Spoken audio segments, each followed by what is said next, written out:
Pemirsa, untuk kesekian kalinya aparat penegak hukum justru terlibat penyalahgunaan hukum yang berlaku. Jika sebelumnya sejumlah jenderal polisi terseret, kali ini salah satu jaksa yang bertugas di Kejaksaan Agung terseret pada kasus Joko Chandra. Tidak tanggung-tanggung, jaksa tersebut diduga bertemu dengan Joko Chandra di luar negeri. Lantas bagaimana pengawasan Kejaksaan Agung terhadap jajarannya hingga seperti apa jalannya kasus jaksa tersebut dan apakah ada orang lain di Korps Adiaksa yang ikut terseret. Guna membahasnya sudah tersambung melalui sambungan telekonferensi Barita Simanjuntak, Ketua Komisi Kejaksaan. Pak Barita. Ya, selamat sore, Pak Barita. Mbak Eli. Ya, Pak Barita, ini kalau kita lihat terkait dengan pemeriksaan Jaksa Pinangki Malasari sejauh ini seperti apa? Apakah ada informasi baru terkait dengan pemeriksaannya? Ya, perlu kami beritahukan bahwa Komisi Kejaksaan RI baru tadi siang menerima laporan hasil pemeriksaan atas dua yang sudah disampaikan kepada kami. Pertama, oknum Jaksa P, dan kedua atas nama Kejari Jakarta Selatan. Nah, jadi baru tadi kami menerima laporan hasil pemeriksaan. Tentu kami akan dalami, kami akan analisis, kami akan kaitkan dengan laporan yang masuk ke komisi, berbagai informasi juga yang sudah beredar di media, di televisi, di harian-harian. Tentu akan kami kaitkan apakah substansi laporan hasil pemeriksaan sudah menyentuh harapan publik terhadap penanganan kasus ini secara komprehensif, Mbak Eliza. Baik, jadi statusnya sejauh ini seperti apa? Baik itu Jaksa Pinangki dan juga Kejari Jakarta Selatan, statusnya saat ini saksi atau sudah ditetapkan sebagai tersangka kah? Kalau dari laporan hasil pemeriksaan yang juga sudah diputuskan hukuman disiplin tingkat berat kepada oknum Jaksa P, kan itu sudah dijatuhkan. Artinya dalam urusan keterkaitan dengan hukum administrasi, penegakan aturan disiplin itu sudah dijatuhkan.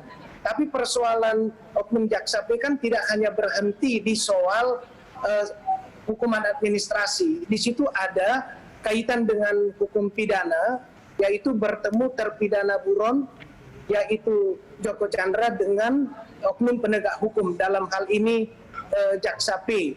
Nah, ini kan harus dijawab juga, ya, karena jaksa itu tidak boleh bertemu buron terpidana. Harusnya bertemu itu harus dalam urusan eksekusi, menangkap dan menjebloskan ke dalam tahanan sesuai dengan putusan pengadilan yang telah berkekuatan hukum tetap. Namun kenapa ini tidak ditindaklanjuti? Tentu ini ada persoalan hukum pidana di sana.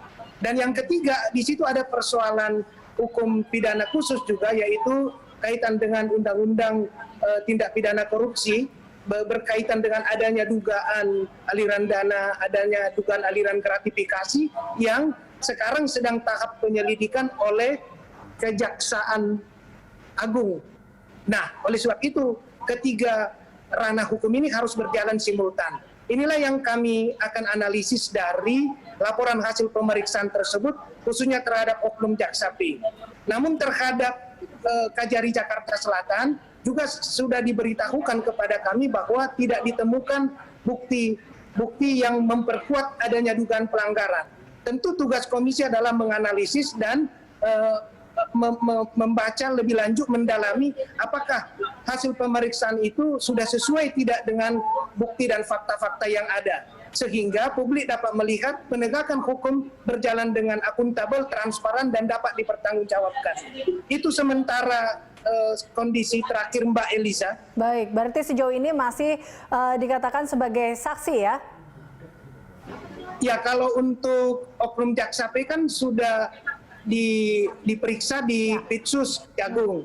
Kalau Kejari Jakarta Selatan sudah dinyatakan tidak ada bukti awal. Tapi tadi kami katakan tugas komisi adalah melakukan pengawasan, pemantauan, penilaian kinerja, termasuk kinerja pengawasan, agar publik dapat yakin bahwa seluruh persoalan hukum ya yang sekarang sedang ditangani kejaksaan akan berjalan secara benar, secara proporsional dan dapat dipertanggungjawabkan. Begitu Mbak Elisa. Baik, Pak Barita, ini kalau kita lihat bahwa tadi ya, ada ketika kita tahunya awalnya nama hanya keluar jaksa Pinangki saja, lalu kemudian tadi muncul terkait dengan Kajari Jakarta Selatan, walaupun dikatakan tidak ada bukti terkait dengan hal itu, tapi ini tidak menutup kemungkinan bahwa jaksa Pinangki Malasari ini tidak bermain sendirian, seperti itu.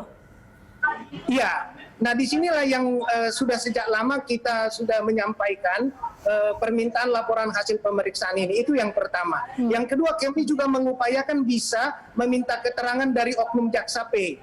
Nah itu yang belum bisa terjadi sampai dengan sekarang. Karena apa? Karena tentu seperti yang sudah berkembang di publik, kita harus mencari apakah memang oknum jaksa P itu bekerja sendiri atau ada keterkaitan dengan pihak lain. Nah ini tentu akan bisa efektif dilakukan oleh proses penyidikan pro justisia, baik di Pitsus, Kejagung maupun di Mabes Polri. Tentu itu saling terkait untuk mengetahui fakta-fakta, bukti-bukti yang sudah beredar di masyarakat, apakah itu memenuhi unsur adanya tindak pidana khusus atau pidana umum. Ini hanya bisa dilakukan melalui proses penyidikan pro justisia. Nah, kita harapkan itu bisa bergerak ke arah sana. Sehingga kalau sudah diperiksa pro justisia, kan ada dua kemungkinan. Terbukti ditetapkan tersangka, kalau tidak terbukti ya selesai proses hukumnya. Nah, ini akan memberikan kepastian juga kepada masyarakat yang kepada penegakan hukum harus dimulai proses penyidikan tersebut. Saya kira ini tidak boleh terlalu lama dibiarkan agar juga masyarakat yakin bahwa pilihan penegakan hukum kita yang pro kepada integritas, kejujuran itu menjadi bagian penting dari bangun masyarakat negara hukum kita, Mbak Elisa. Nah, itu dia, jangan sampai luntur tentunya rasa percaya masyarakat terhadap jaksa ataupun juga dengan Korps Adiaksa ini. Nah, ini dia bagaimana tentunya pengawasan terhadap jaksa dan juga Korps Adiaksa ini selama ini yang mungkin harus dievaluasi dan harus diubah. Ya. Ya, Pak Barita. Ya. Ya Pak Barita, ini untuk menjaga kepercayaan masyarakat tentunya bagaimana tentu pengawasan terhadap jaksa dan juga Korps Adiaksa selama ini yang mungkin bisa dievaluasi sehingga tidak akan terjadi lagi kasus-kasus seperti jaksa P ini. Ya tepat sekali, sebenarnya mekanisme hukum kita sudah mengakomodasi itu. Pertama ada unit pengawasan internal, di Kejaksaan itu ada Jaksa Agung Muda Pengawasan. Sehingga seketika ada terjadi pelanggaran, ini bergerak cepat mesin pengawasan bekerja untuk menemukan kalau ada pelanggaran ditindak dan disampaikan kepada publik. Kedua, ada pengawas internal di semua institusi penegak hukum, di Kejaksaan, di Kepolisian, di Kehakiman. Tujuannya adalah karena kewenangan penegak hukum itu demikian besar, kewenangan jaksa itu demikian besar, maka agar jangan terjadi abuse of power, didorong adanya penegakan, ada pengawas eksternal agar itu bisa berlapis, agar apa yang kita harapkan ya pengawasan yang eksternal itu bisa menyelesaikan dan menjawab apa yang diharapkan oleh publik. Jadi itu sebenarnya bergerak bersamaan.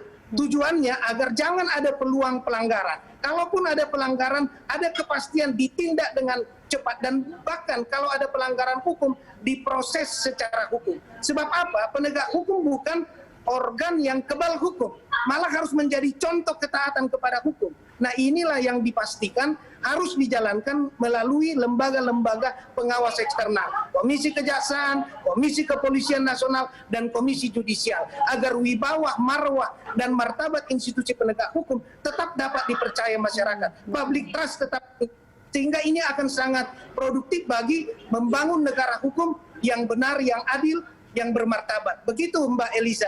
Baik, terima kasih Pak Barita telah bergabung bersama kami dalam Prime Time. Pemirsa, Barita Simanjuntak, Ketua Komisi Kejaksaan.